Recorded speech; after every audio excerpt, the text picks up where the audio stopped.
പ്രമുഖ വ്യവസായി എം.എ. യൂസഫലി നയിക്കുന്ന അബുദാബി ആസ്ഥാനമായ ലുലു റീട്ടെയിൽ 2024 സാമ്പത്തിക വർഷത്തേക്കായി പ്രഖ്യാപിച്ച വമ്പൻ ലാഭവിഹിതത്തിന് ഓഹരി ഉടമകളുടെ അംഗീകാരം. അബുദാബിയിൽ ചേർന്ന വാർഷിക പൊതുയോഗമാണ് ഓഹരിക്ക് 0.82 സെന്റ് വീതം ലാഭവിഹിതം നൽകാനുള്ള തീരുമാനം അംഗീകരിച്ചത്. നികുതി കിഴിച്ചുള്ള ലാഭത്തിന്റെ 75% ലാഭവിഹിതം നൽകാനായിരുന്നു മുൻ ധാരണയെങ്കിലും നിലവിൽ 85% വിതരണം ചെയ്യാനാണ് തീരുമാനം. $84.4 മില്യൺ ഓഹരി ഉടമകൾക്ക് ലാഭവിഹിതമായി വിതരണം ചെയ്യുക. വൻ ശ്രദ്ധ നേടിയ പ്രാരംഭ ഓഹരി വിൽപ്പനയ്ക്ക് ശേഷം കഴിഞ്ഞ നവംബറിലായിരുന്നു അബുദാബി സ്റ്റോക്ക് എക്സ്ചേഞ്ചിൽ ലുലു റീട്ടെയിലിന്റെ ലിസ്റ്റിംഗ്.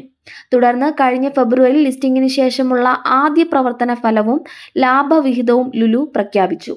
ലിസ്റ്റിംഗിനു ശേഷം ചേർന്ന കമ്പനിയുടെ ആദ്യ വാർഷിക പൊതുയോഗമാണ് ലാഭവിഹിതം അംഗീകരിച്ചത്. ലുലുവിനെ രാജ്യാന്തര പ്രൗഢിയുള്ള ഒരു പബ്ലിക് ലിസ്റ്റഡ് കമ്പനിയായി ഉയർത്താൻ പ്രയത്നിച്ച ജീവനക്കാർ, റെഗുലേറ്റർമാർ, ഓഹരി ഉടമകൾ, പാർട്ട്ണർമാർ എന്നിവർക്ക് നന്ദി അറിയിച്ച ചെയർമാൻ എം.എ. യൂസഫലി, ലുലുവിന്റെ വികസനോന്മുഖ കാഴ്ചപ്പാടും മികവുറ്റ അടിത്തറയുമാണ് ഇത് എടുത്തുകാട്ടുന്നതെന്നും വ്യക്തമാക്കി.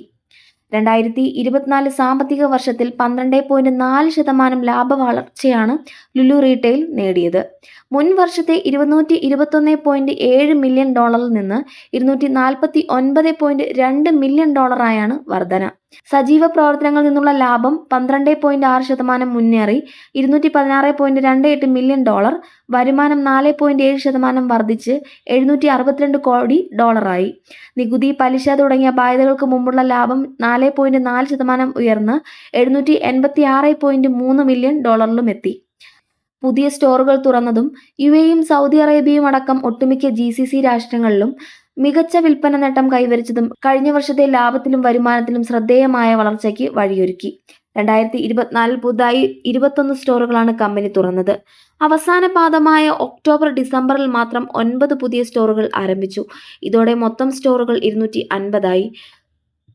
സുസ്ഥിര വളർച്ചയിലൂടെ റീട്ടെയിൽ മേഖലയിൽ മികച്ച പ്രവർത്തനമാണ് ലുലു കാഴ്ചവെക്കുന്നതെന്നും ദീർഘവീക്ഷണത്തോടെയുള്ള പദ്ധതികളാണ് നടപ്പാക്കുന്നതെന്നും ലുലു റീട്ടെയിൽ CEO സെയ്ഫി രൂപവാല പറഞ്ഞു. ADXൽ 0.79% നേട്ടത്തോടെ 1.7 ദിർഹത്തിലാണ് ലുലു റീട്ടെയിൽ ഓഹരികൾ വ്യാപാരം അവസാനിപ്പിച്ചത്. May 2 Lulu retail ex dividend തീയതി. മെയ് 23 ലാഭവിഹിതം വിതരണം ചെയ്യും.